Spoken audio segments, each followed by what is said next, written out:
So good afternoon guys, आज हम आपके सामने पहले तो करेंगे अनबॉक्सिंग। आंचल ने मंगवाया है नॉन स्टिक का तवा, क्योंकि घर में जब कुछ बनाते हैं ना तो हम बोलते हैं कि नॉन स्टिक के तवे अच्छे बनते हैं, खास करके उसकी रोटी ज्वार की। तो इसलिए हमने मंगवा लिया है और पहुंच गया है। डबल पैकिंग कर रखी है इसकी, बड़े से पैकिंग की। मिंत्रा से मंगवाई है? मिंत्रा पे ये भी मिलते हैं? मेरे को लगा अमेज़न पे मिलते हैं। मिंत्रा पे कपड़े मिलते थे ना, हर चीज मिलती है यार। ये बात गलत है, मिंत्रा ने अमेज़न का काम खत्म कर दिया। तो ये कुछ इस तरह का है, मिल्टन का। पहले मेरे को लगा अंजल ने कोई देसी से मंगवाया, लेकिन प्रो मिल्टन कंपनी का है। तो जो ये वाली चीज़ होती है ना, नॉन स्टिक तवे हो गए, कुकर, प्रेशर कुकर हो गए, तो ये अच्छी ISI कंपनी की हो तो अच्छी लगती है सेफ्टी फीचर के हिसाब से और लॉन्ग लास्टिंग टाइम के लिए। तो इसका प्राइस इस पर लिखा हुआ है 1450 रुपीज़, मतलब 1450 रुपये का। लेकिन ये इतना नहीं होगा, ये 800-900 तक होगा आराम से। कितने का है ये तवा? मेरे को लग रहा है वो होता है ना मंडे बनाने वाली रुमाली रोटी, उस हिसाब से लग रहा है। इतना बड़ा तवा देखो, क्या सोच के मंगाया तूने इतना बड़ा तवा? ये उसका साइज नहीं पता लगा ना, तो फिर इसको एक्सचेंज कर सकते हैं। क्यों? ठीक है, ज्यादा बड़ा नहीं है यार। वहाँ पे ना लिखा हुआ था ये तवा रोटी के लिए ज्यादा बेटर है, तो मैंने मंगवा लिया। मेरे को लगता है इसके ऊपर सिर्फ रोटी बनेगी, बाकी कुछ नहीं, क्योंकि ये ना साइडों से गोलाई में है। चलो ठीक है, स्पेस ज्यादा कवर करेगा वैसे तो ठीक है, रख लेता हूं। ये पड़ा है 1088 रुपीज का। ठीक है, और अब आपको हम डिटेल से बताते हैं सारा कुछ। पहले हम अपना सामान समेट लें, तवा उठा करके रख दे ज़रा, फिर उसके बाद आपको बताते हैं कि हमारा ट्रिप कैसा रहा और कितना हमारा खर्चा हुआ। मैं दो दूंगी। दो दूंगी? दो ओके। तो सबसे पहले हम लोग शुरू करते हैं अपने घर से। जब हम निकले थे ना, तो हमने गाड़ी की टंकी फुल करवाई थी, उसमें डीजल फुल करवाया था। और मेरी गाड़ी में 2903 तक का डीजल आता है फुल, और वो एक बार फुल करवा के रिफिल तो 600 किलोमीटर तक चलती है, मतलब कि 20 की एवरेज अप्रोक्सीमेट देती है पहाड़ों में। तो सबसे पहले आपको बता दूं कि हमारा डीजल का खर्चा जो है 7100 रुपीज़ हुआ है, मतलब 7100 रुपये, प्लस 310 रुपये हमारा टोल टैक्स लगा, जो हिमाचल में मनाली वाले रोड पे है, 155 एक साइड का। तो मतलब डीजल का अप्रोक्सीमेट 7500 रुपये खर्चा हुआ हमारा। और इसमें गाड़ी ने, मेरी गर्लफ्रेंड ने किसी भी जगह मेरे को धोखा नहीं दिया, जुगनी ने। इवन कि हमने गाड़ी पे 1 रुपया भी खर्च नहीं किया हवा भरवाने के लिए भी, और ना ही कहीं पे उसने धोखा दिया, ना कहीं। हाँ, ये बहुत ही अच्छा रहा हमारे लिए।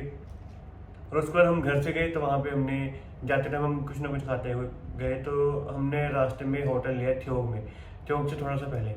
और वहाँ पे हमें होटल मिला 1000 का। होटल नहीं था, होम स्टे था। हमने ज़्यादा होम स्टे लिया, क्योंकि होटल महंगे होते हैं और होम स्टे में हमें घर जैसा खाना मिल जाता है। तो वहाँ से हम लोग अगले दिन निकले। हमने ब्रेकफास्ट किया नारकंडा के पास, और आगे हम गए रक्षम। तो रक्षम में हमें हमारे सब्सक्राइबर, उन्होंने हमारे लिए एक दिन के लिए रेस्ट हाउस बुक करवा दिया था। तो वहाँ पे हमारा सिर्फ 500 रुपये लगा, और उसके अगले दिन हमारा लगा 1000 रुपये होम स्टे में फिर से। और हमने जितनी जगह भी खाना खाया ना, हमने 150, 100, 120 के ऊपर खाना नहीं खाया, क्योंकि जो थाली होती है ना, हम वही लेते थे। उसमें 2-3 सब्जी होती थी, ऑप्शनल सब कुछ हो जाता था, और उसमें खाना घर जैसा मिल जाता। और जो हिंदुस्तान का आखिरी ढाबा है शीतकुल में, वहाँ 120 रुपये की थाली थी, वो उनका खाना बहुत अच्छा था। जो हमारे रिलेटिव हमें मिले दिल्ली वाले, वो कहते हैं हम स्पेशल वही खाना खाने आगे जा रहे शीतकुल, नहीं तो हमने रक्षम से वापस चले जाना था। और उसके अगला आपको आंचल बताएगी, क्योंकि मैं बोल बोल के थक गया हूँ। तो यहाँ पे हमने अपना पूरे यहाँ पे हमने अपना पूरा बजट बनाया था, जिसमें ये लगे हुए थे कि कहाँ कितना तेल का खर्चा हुआ, कितना रूम्स का। तो मेरे अकॉर्डिंग हमारा रूम्स का, कहाँ पे पहुँचे थे हम? तो आंचल को शॉपिंग और घूमने के अलावा कुछ और भी याद नहीं है। तो मैं आपको बताता हूँ कि उससे अगले दिन हम लोग कल्पा चले गए, वहाँ पे हमें 1000 रुपये में होम स्टे मिला था। उससे अगले दिन हम निकल गए थे स्पीति के लिए, वहाँ पे हमें 1500 रुपये का वो होम स्टे मिला था। उससे अगले दिन फिर हम वापस स्पीति में आ गए, हमें वही होम स्टे 1100 मिलता। बस उसका फर्क ये था कि वहाँ पे विंडो में बालकनी वाला, मतलब हमें फर्स्ट रूम नहीं मिला था, लास्ट में मिला, पर अच्छा था सोने के लिए। और फर्स्ट डे जब हमारा स्पीति में था, वहाँ हमने खाना खाया, तो हमें खाना 600 में पड़ा, डिनर और ब्रेकफास्ट, क्योंकि रेस्टोरेंट में खाना महंगा होता है। अगले दिन हम बस स्टैंड की तरफ निकले मार्केट में, वहाँ पे हमें एक संजू ढाबा करके, अगर कोई लाहौल स्पीति जाता है काजा, तो वहाँ पे संजू ढाबा पे खाना जरूर खाना। उनकी 150 की डाइट है, थाली है, और 3 सब्जियाँ, चपाती और चावल मिल जाते हैं। बहुत ही अच्छा खाना होता है। और वो ढाबे वाली जगह है वो नदौन से, ऊना से, इस साइड से है। तो उसके बाद उसके अगले दिन हम लोग वापस आ गए कल्पा, फिर हमें वही 1000 रुपये में रूम मिला, हमारा टोटल खर्चा वहाँ पे 12-13 रुपये आया था।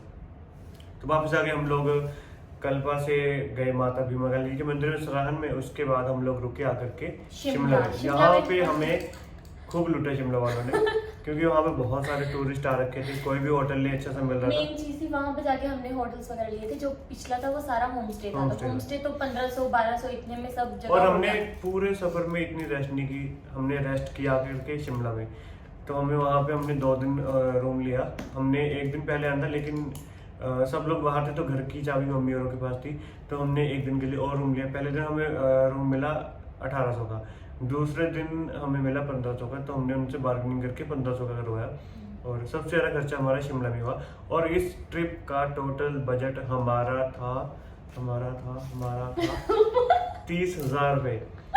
और हमारा कितना खर्चा हुआ इस ट्रिप में, आप लोग सोच के हैरान हो जाओगे कि हमने इतने कम उसमें ये पूरा ट्रिप 10 दिन का एंजॉय किया। और आपको एक चीज मैं और बताऊं, हमने क्या देखा वहाँ पे, शीशम ब्रिज, सब कुछ एक्सप्लोर किया। बस ये कि हमने बजट में किया सब चीजें, जितना हो सकता था उतना। खाने पे हमने इतना रोका टोकी नहीं की, लेकिन ऐसा था कि हमने कुछ ज्यादा चीजें नहीं मंगवाई, थाली मंगवाई, और हमने ज्यादा हेल्दी फूड ही प्रेफर किया। और हम बहुत सारे लोगों से मिले जो हमारे सब्सक्राइबर थे, प्रियंका नेगी जी और जागृति जी। उनके साथ वीडियो तो नहीं बना पाए, थोड़े टाइम के लिए हम मिले। और हमारे शीला दीदी जी जो हमें रामपुर में मिले थे। और उसके बाद हमारे दिल्ली वाले रिलेटिव और हमारे सब्सक्राइबर जो हमें नाको में मिले। काफ़ी लोगों से मिलना हुआ। भीमा काली मंदिर आपके भीमा काली मंदिर हमारे जीजा जी, वो बहुत नाराज हुए हैं हमसे। तो नेक्स्ट टाइम जब जाऊंगा ना तो बोलेंगे कि यार मैंने ठीक नहीं किया। और वहाँ पे फिर हमें सराहन में एक सब्सक्राइबर मिले हमारे, गिरिजा भारद्वाज, नाको में भी मिले, वो तो मैंने बता दिया। तो ये ट्रिप हमारा ना बहुत अच्छा रहा और काफ़ी मज़ा आया। मेरे से इस ट्रिप में ना मेरे को टेंशन नहीं थी घर की कि पीछे से प्रीति अकेली होएगी। इस ट्रिप में मैं पूरा फ्री ऑफ माइंड घूमा और हमने बहुत सारी चेरी खाई। चेरी खा के मजा आ गया। मम्मी के लिए लेके आया, मम्मी बहुत बड़ी मीठी चेरी है, चेरी और प्लम। मतलब जिस जगह पे रुकता था ना वहाँ पे कोई ना कोई जान पहचान निकल जाती थी। जिनसे हमने चेरी ली वो भी हमारे गाँव में ना, उनके रिलेटिव आ गए, तो उनसे भी ऐसे बातचीत की, तो उनके साथ भी जान पहचान निकली। मुझे ऐसा लगता है कि हम जहाँ हर दिन हमें कोई ना कोई मिले ना, कोई मिलता। मैं इनको बोलती मैं कि हाँ मैं सोचती यार, मेरे को तो पता भी नहीं होता था इनको। पहले तो हमें ऐसे मतलब कहीं भी कोई भी मिल जाता था, फिर मैं इनकी तरफ देखती थी, ये बोलते थे ये हमारे सब्सक्राइबर है, ये हमारे नॉन है। मैंने कहा हर जगह कोई ना कोई हर जगह मिले ना, हर एक सिटी में। मजा आया। तो ये कि अच्छा लगा, मतलब हमें ये लगा कि हम इतना दूर गए थे घर से। और हमने सबसे लंबा ट्रेवल कब किया, जब हम थ्योक से गए थे रक्षम के लिए। उस दिन तो हमने पूरी गाड़ी चलाई 8-9 घंटे। और जब हम कल्पा से स्पीति के लिए गए ना, तब भी 8 घंटे का ट्रैवल था। और जब हम वहाँ पहुंचे तो हमें ऐसा लग रहा था कि हमारा बेड हिल रहा है, ऐसे ऐसे पूरा चक्कर आ रहा है। और एक चीज़ का ध्यान रखना, अगर किसी ने रक्षम जाना है तो वहाँ पे होम स्टे या कुछ भी अपना एडवांस में बुकिंग करवा करके जाए, क्योंकि रक्षम में इतनी एकोमोडेशन नहीं है, तो वहाँ पे आपको पहले करवाना पड़ेगा। हमें बड़ी मुश्किल से अगले दिन के लिए एक रूम मिला था। और अब जाना है तो थोड़ा ध्यान रखना पड़ेगा, सीजन स्टार्ट होने वाला है। वैसे तो हम भी जाएंगे कहीं ना कहीं, मैं चल ली। लेकिन बरसात में मैं कोई रिस्क नहीं लेना चाहता, क्योंकि इस बार जितनी ज़्यादा गर्मी हुई है ना, उससे कहीं ज़्यादा बरसात होगी। तो बरसात में पहाड़ी जो है, हिल एरिया जो है, तो बहुत खतरनाक है, जिस तरह से पिछली बरसात में हुआ। तो इस बार मैं एक चीज़ और बोलना चाहता हूँ कि जब भी आप लोग किन्नौर से स्पीति के लिए जाओगे ना, तो अगर आपकी गाड़ी में मतलब आधी टंकी फ्यूल की है तब आप आगे जाओ, अदरवाइज आप किन्नौर में ही अपनी गाड़ी की टंकी रिफिल करवाओ। उसके बाद पूब में जाकर के पेट्रोल पंप है किन्नौर से 40 किलोमीटर आगे, उसके बाद जाकर के सीधा आपको काजा मिलेगा। और काजा में आपको 1 से 1.5 घंटा लाइन में लगे रहना पड़ेगा। तो 1 से 1.5 घंटा आपकी गाड़ी का तेल और जलेगा। तो प्लीज़ ऐसा रिस्क मत लेना कि आप किन्नौर से गाड़ी लेके चलेगी और आपकी गाड़ी में तेल कम है। तो इन चीज़ों का ध्यान रखना। बाकी अगर आपको किसी भी तरह की हेल्प चाहिए, कुछ भी पूछना है, कहाँ रहना है, क्या करना है, जितनी हमारे से हो सकती है हम करेंगे। आप हमें इंस्टा पे मैसेज कर देना कि हमें होटल के बारे में पता करना है या किसी स्टेशन के बारे में। और अब आंचल बोलना चाहती है कुछ? Thank you. तो मैं यही बोलूँगी कि हमारा ओवरऑल जो है 13,000 के आसपास खर्चा हुआ होटल्स का, होम स्टे डाल देख लो 30,000 आ गई। सुनिए तो मैं बोलूँ तो 7,000 to 8,000 खाने पीने का हुआ होगा, ठीक है। 3,000 हमारा टोटल कितना हुआ? 30। पहले क्या बोला? 13 होम स्टे, 13 ही बोल रही हूँ। 13 होम स्टे होटल्स अलग, ओके, ठीक है। 7 to 8,000 हमारा खाने पीने का, उसमें आप प्लम्स, चेरीज और खाना पीना सब बॉटल्स। और हाँ एक चीज और, जो हमने 27,000 बताया ना आपको, इसमें हमारी 2 से 2,500 की शॉपिंग हुई, 3,000 की। मेरी गाल लग गई आज।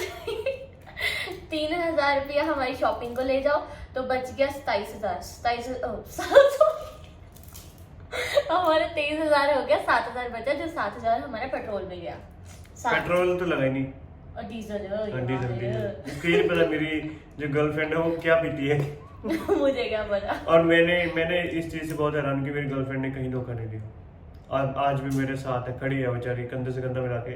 कई बार मेरे को उठा लेती है, कहती है चलो बैठो गाड़ी में घूमने चलते हैं। और बस ये था, अगली बार फिर हम जाएंगे। तो अगला ट्रिप हम सोच रहे हैं कि या तो हम लोग उत्तराखंड में जाएं, या फिर मेघालय साइड, असम साइड, या फिर दार्जिलिंग। तो आप लोग कमेंट करना कि हमें कहाँ जाना चाहिए, क्योंकि हम हिमाचल तो काफ़ी घूम चुके हैं, और हिमाचल हम घूमते भी रहेंगे। जब भी मन किया तो गाड़ी उठा के रात को भी जा सकते हैं, लेकिन हमें आउट ऑफ स्टेट हमें घूमना है। तो आप लोग कमेंट करना कि कौन सी जगह अच्छी रहेगी। और अभी इस वीडियो को एंड करते हैं, कल मिलते हैं आपके साथ नई वीडियो के साथ। और हम लोग ना आजकल कोशिश कर रहे हैं कि मिनी ब्लॉग भी बनाएं, लेकिन उसमें बहुत ज़्यादा मेहनत होती है और हमें इतना एक्सपीरियंस नहीं है। आप लोग प्लीज़ उससे भी देखना, तो आपको उससे ज़्यादा कम टाइम में ज़्यादा कुछ देखने को मिल जाएगा शॉर्ट वीडियोज़ में। तो अगर आपको वो अच्छी लगी तो कमेंट करना कि आपको मिनी ब्लॉग्स भी चाहिए या फिर यही लंबे वाले ब्लॉग चाहिए। Bye bye. मैं बस दे रहूँगा। तो ना तो सारा काम तो मैं करती हूँ, ठीक है गाइज, मैं इसका स्टिकर उखाड़ करके लेके आता हूँ। जाओ जी। देखो हमारी डील हुई थी कि सेटअप मैंने लगाना है और उठाना अंजल ने है, तो ऐसे ही हुआ। और मैंने आज इसके लिए इसको दोपहर को पीनट मसाला बना के दिया और मैगी बना के दी।